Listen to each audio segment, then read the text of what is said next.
You just gotta be tough. You gotta have balls, you know. Grab the job by the balls and say, who's your daddy? Hi, welcome back to my channel. My name's Paige, and today I'm going to be talking to you about my experience being a female traffic controller working on Far North Queensland's roads, or if you'd like to say, what it's really like being a female traffic controller. So I'd like to thank Beth. I put a little questionnaire of what people would like to know about being a traffic controller, and I only got one reply, so thank you, Beth, for asking and actually, you know, getting in on this. Not what it's like, how I juggled everything. I'm pretty sure I'll put your question up. So you gotta have a bit of discipline in yourself. You've got to be pretty organized with everything, because your work day, it's traffic control is on call pretty much all the time. Unless you have a permanent site set up, you actually don't know where you're going or what your day or week is going to be like. So you got to be pretty organized and expect a 4-hour day or a 12-hour day. No day is ever really the same being a traffic controller. Even on a permanent site, something can go wrong and you'll get sent home after 4 hours. The way I juggled it all, I guess, I had 2 dogs at the time. I was living with my mum, so everything was pretty good before I got with my partner. So this is how I juggled my 12-hour days. I'd come home, and the afternoon before work, I would always, if I come home from work, I would always unpack my lunchbox, repack it as soon as I got home. I'd go for my shower, I'd throw my uniforms on, or just a load of washing on, make sure I had spare uniforms just in case, because I'd always have a bag packed just in case I got a call out and I need to go to work somewhere else and they needed me for extra, or they're like, hey, you want to go for an overnighter somewhere. So it's on call most of the time unless you're on a permanent site, so you got to be really organized. You got to have your shit together, and there's a lot of discipline within this. People I used to hang with and all that, and people people I thought were my friends were talking shit about me and were just telling people I was on drugs and all that. Yes, I did have a little bit of a drinking problem ages and ages ago. I'd be drinking alcohol whenever I got the chance. So I'd have a bevo or two after work, but did I do drugs? No, I did not do any form of drugs, not even prescription drugs, unless they were antibiotics or something. While I was in traffic control, a little bit of alcohol. Who hasn't done that? But yeah, so there's a lot of discipline involved. You've got to pretty much be clean all the time, because I would get drug tested quite regularly. So yeah, you gotta have quite a bit of discipline for the job and just be on top of everything. My day typically looked like when I was living with my mum.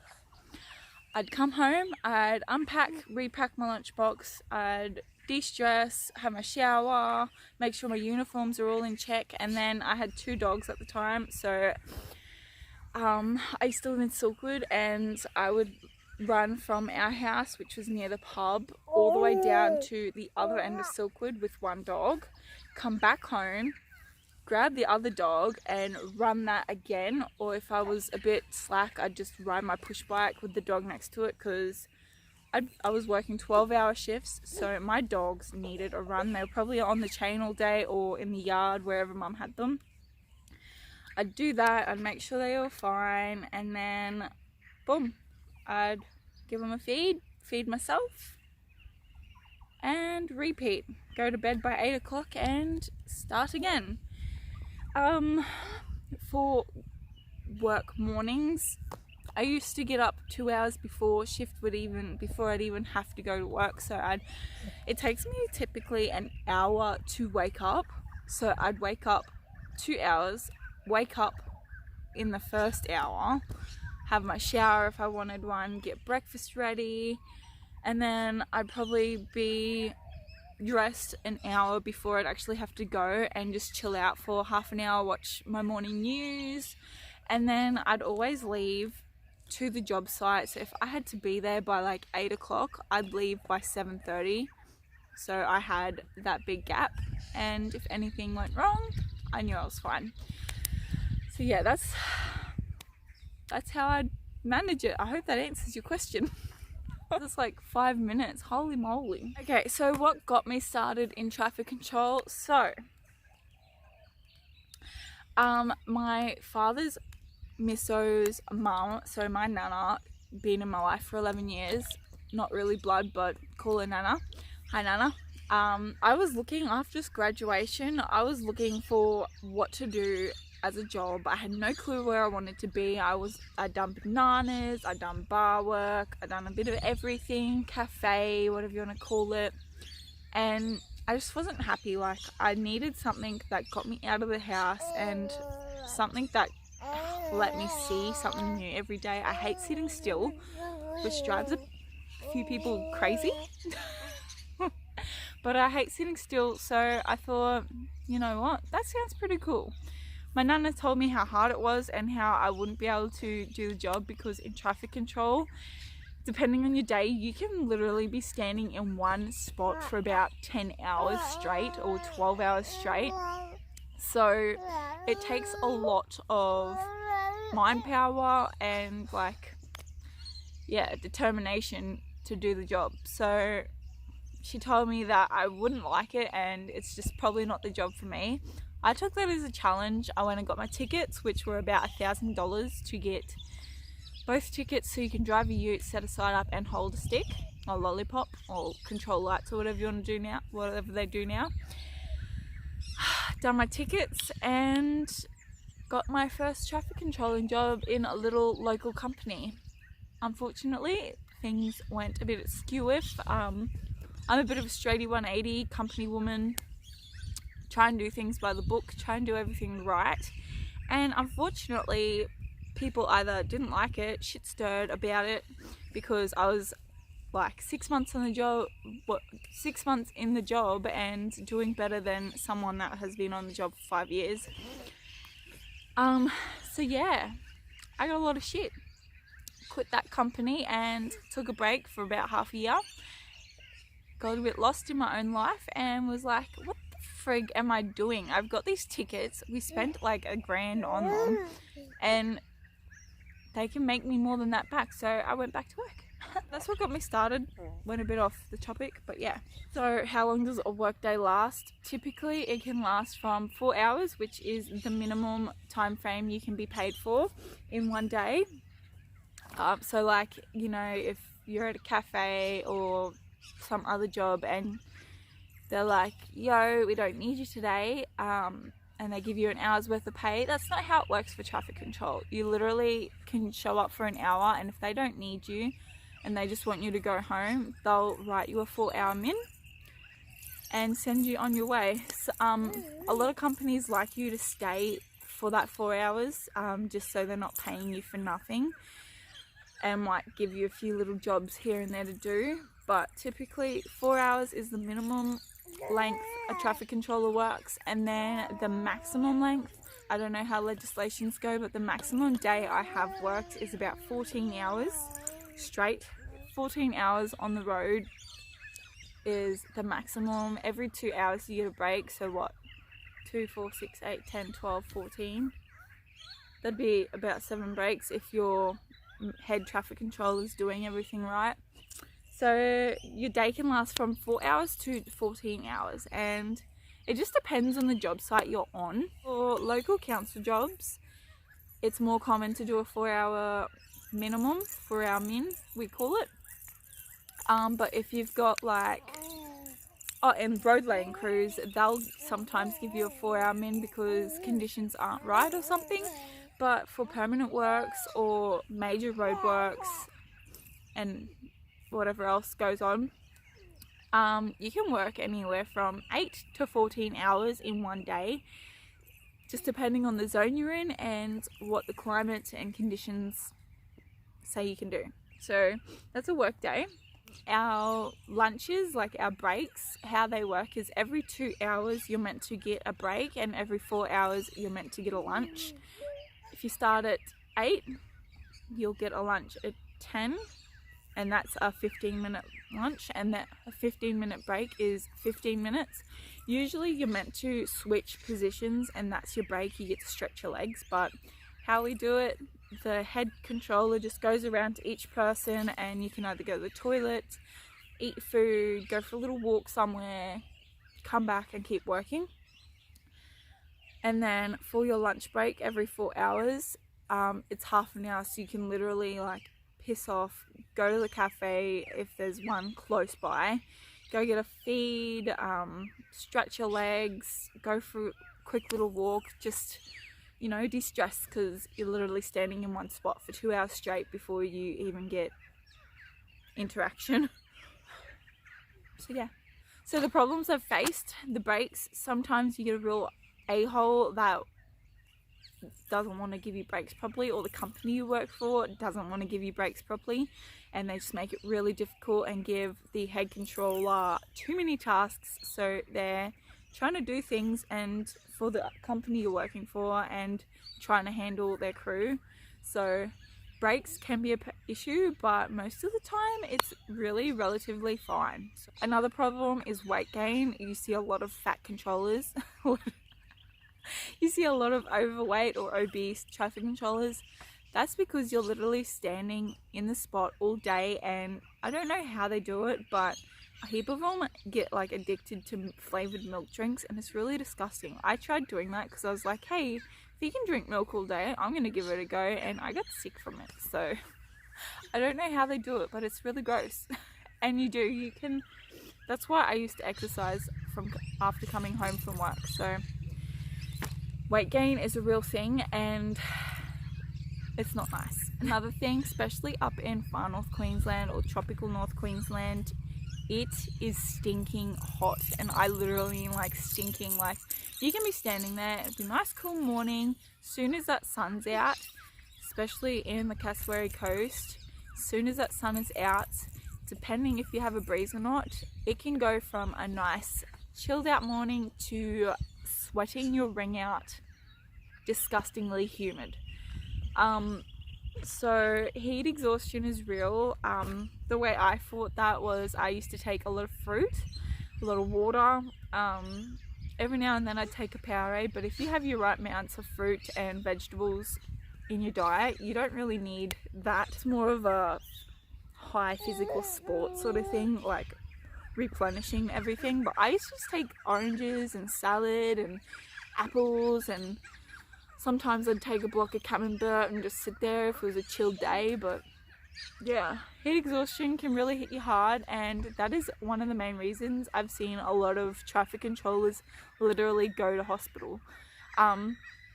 Also sunburn. I got sunburnt to the point I was wearing sunscreen but I wasn't applying it properly. I was applying it in the sun, sweating my ring out, and my whole bottom lip ended up getting scabbed over, and it was so gross. People were like, ew, what's that? I got my whole bottom lip, I couldn't even talk properly. It was just sunburn. It was red raw, blistered to the crap. All because I don't have the best sunscreen. So I ended up starting wearing face shields, and let me tell you, best things since sliced bread. Bullying. I faced a lot of bullying. Yeah, I'm not getting into it, but bullying is a real thing, especially if you're female. And because I was a young female, I was getting a lot of male attention that I didn't even want, and the older birds, the older women traffic controllers, got their noses out of joint, so they make it a bit difficult for you. They talk shit, and that's why I've quit a few companies. Even some of the office girls like get jealous because you're just like, how you doing? So yeah, sound exposure, that's not too bad. Just depending, we're always meant to be 10 meters from any active plant. If its plant is machines like excavators and bobcats and all that, we're meant to be 10 meters away so we don't get sound exposure or hit in the face with a rock. When we're in that 10 meter zone, we're meant to be wearing a hard hat.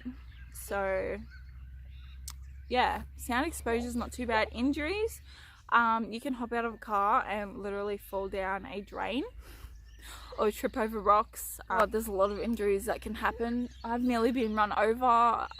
Some chick came around a corner, like frigging hooking it around a corner. Didn't see any of my signs. I had like a whole 500 meters set up of signs, and this chick, because she was going so fast, didn't see a single sign, pulled up at me, and then got angry because I had her on hold for about 5 minutes, and she was running late to work. She's probably drugged off her brain. But yeah, she tried running me over because she was going too fast and didn't see the signs. You can trip over things. The traffic cones can become projectiles, so if someone hits one of them, they can literally get flung at you if it's on the right angle, and you can get smacked out by them. So I've never faced that, but I know traffic controllers have. You get shit thrown at you. That's another injury. People throw their food and their drinks and whatever they have on them at you. I've had a bit of food thrown at me. Lucky the car wasn't going too fast, so it didn't hit me too bad. Near misses, pretty much the same as injuries, but they didn't happen. Sexual harassment. So it takes a certain type of person, especially a certain type of woman. You've got to have really thick skin if you want to be on the job, because if you're going to complain every 10 seconds because someone wolf whistled at you or that, then you're probably not going to get many jobs. Yeah, it takes someone with thick skin to actually do the job.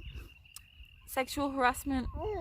One of the workers for a company asked me if I wanted to go for a quick nookie in the sugarcane, and I just walked away. I was just like, what the frig, man? What's going on? And yeah, he didn't come near me for a while. I didn't report it. Yeah, shit happens. But yeah, sexual harassment is a thing. You don't get groped or anything, so thank frig for that. But yeah, being a young Sheila in the job, you do get a lot of fellas like hitting you up in that, and you just gotta ignore it, let the moment pass, and hopefully they get over it, because you know, you're there to work, not make buddies. So what does a traffic controller do? We literally set up the signs and control the traffic. No, a traffic controller, this is like a question I used to get asked all the time, and this is, when are you going to be finishing that job? Because I'm over having to wait in traffic. It's like, you know the detours. If you're a local, you know detours. Take the bloody things, especially if there is a site that has been set up for like a month and you keep going through it. That's your problem. You know the detours if you're local. Take the freaking detours, man. So traffic controllers don't actually know how long a work site is going to last. So don't even bother asking. Most of the time traffic controllers don't actually know what is happening until a worker, like an actual road worker, will say, hey, we're bringing the plant onto the road, or hey, we're about to dig up, we need you to hold traffic, or hey, we're about to spray asphalt or road base, so hold traffic, guys, or hey, we're about to paint the road, so hold traffic. Until that point, a traffic controller actually has no clue what the job is. The head traffic controller, they will most likely always know. I pretty much knew nearly every job I was going on to because I was a sticky beak, but don't ask a traffic controller how long a job's going to take, because it could take 4 hours, or it could take 8 hours, or two weeks, a month. So please don't get angry at traffic controllers because they've told you something. They're not meant to tell you anything. They literally are not meant to tell you how long your job's going to last, because that's what creates it, like road rage.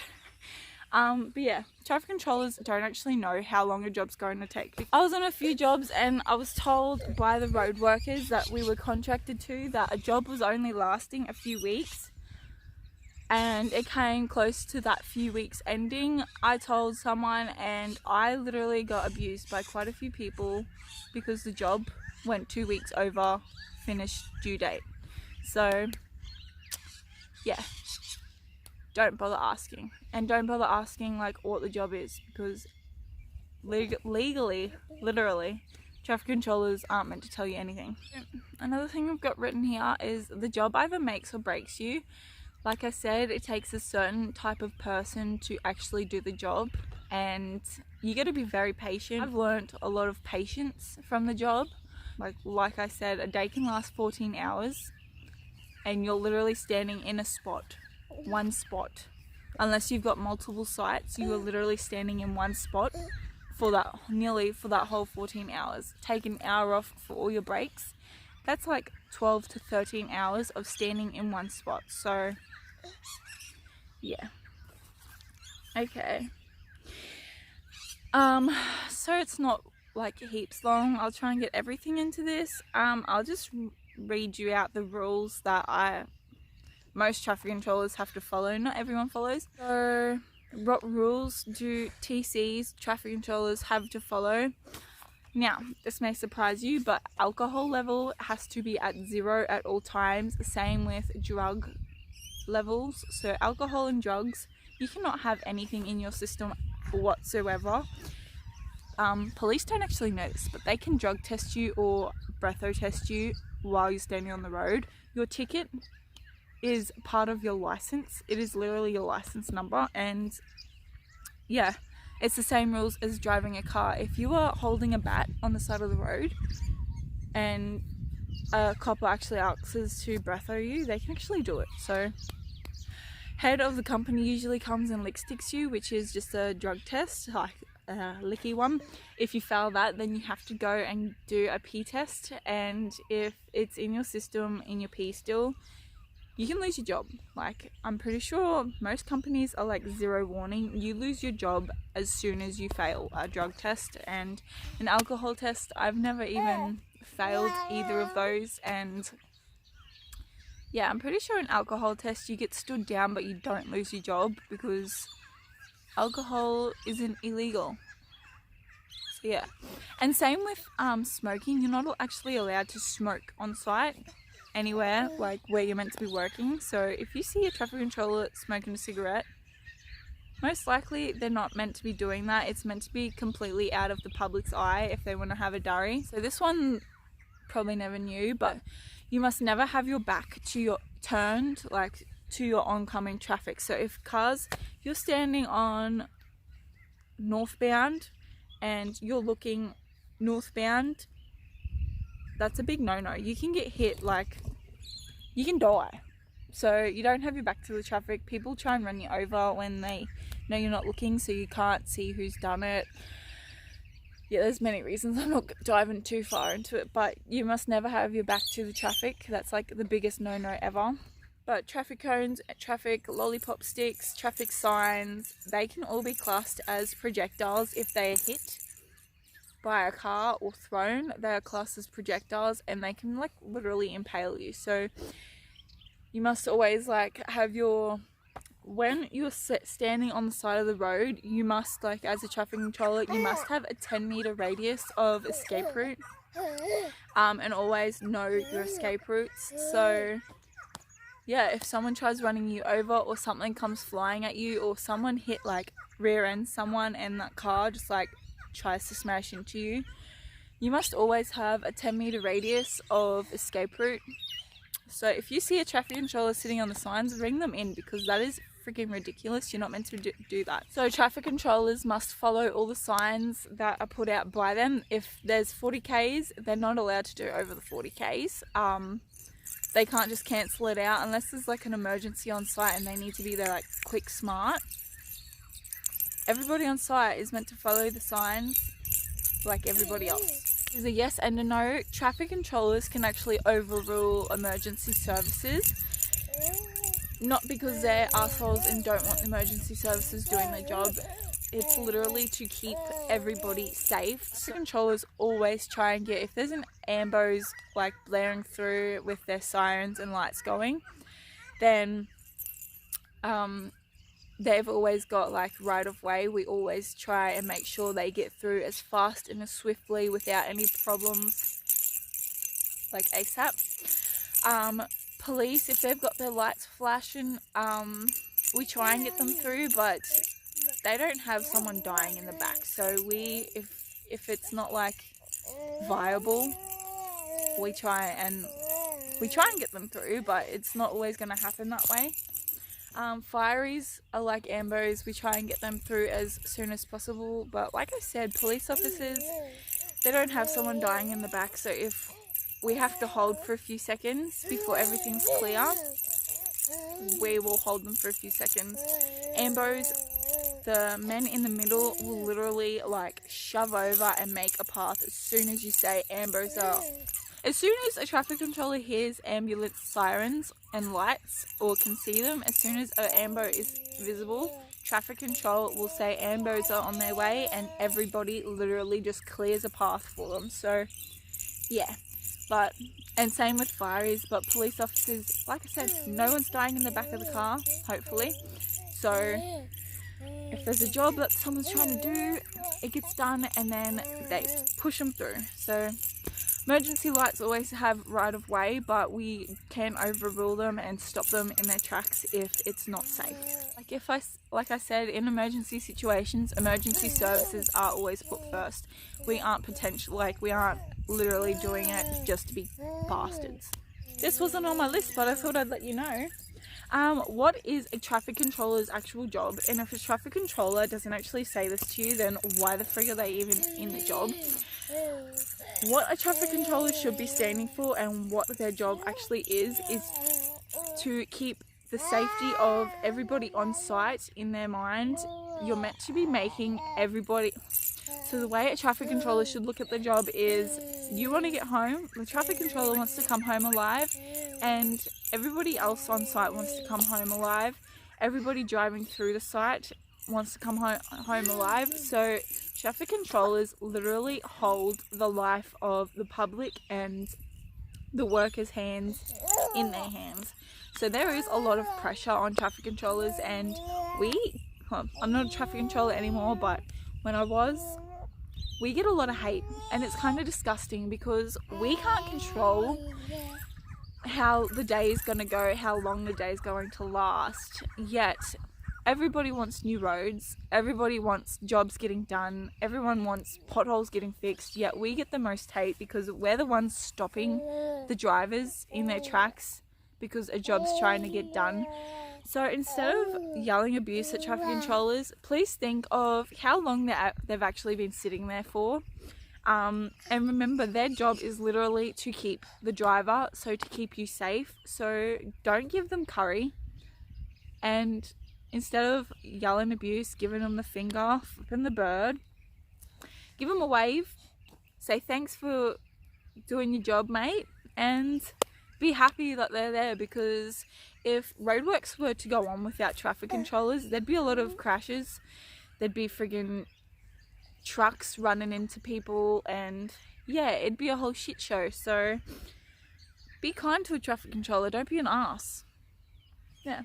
So I hope that covers everything. I hope I didn't bore you. Thank you for watching. My phone's about to die, so yeah, I appreciate you watching and I hope you liked it. Remember to subscribe too, guys. So yeah, thanks.